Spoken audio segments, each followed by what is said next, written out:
Hello guys, kumusta? Ako si Red Quaresma at welcome back sa aking channel. At kung bago pa lang kayo sa aking channel, huwag niyong kalimutan na mag-subscribe at si-find the tiny bell button doon sa baba para updated kayo kung meron akong mga bagong video na i-upload dito sa aking channel. At para sa video ito, another reaction video na naman ang gagawin ko. So magre-react ako guys dito sa national costume performance ni Miss Atisa Manalo para sa Miss Universe 2025. And sobrang excited ako guys na mapanood to. I-play na natin to. Without further ado, let's begin in 1, 2, 3, go. Tara, play na natin. Alright. So, here we go.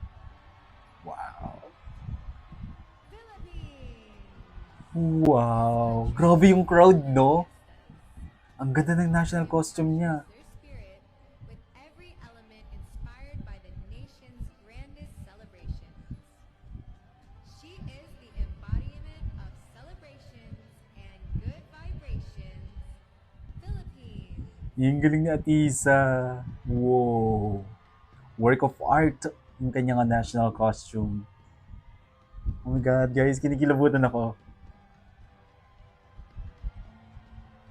Yung nakaka-proud. Ang ganda, isa pa guys, isa pa.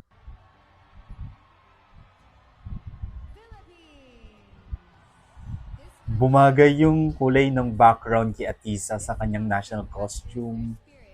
With every element inspired by the nation's grandest celebrations. She is the embodiment of celebrations and good vibrations. Ang ganda ni Atisa. Philippines! Wow! May paikot-ikot pa eh. Wow naman. Ang galing ni Atisa. Sobra. Guys, ang galing ni Atisa. Aminin nyo, sobrang galing ng performance ni Atisa ngayon. Di ba? Itong prelim niya, grabe. Grabe, nag-uumapaw sa galing, umiilaw sa galing, and kitang-kita mo yung winning glow sa kanya.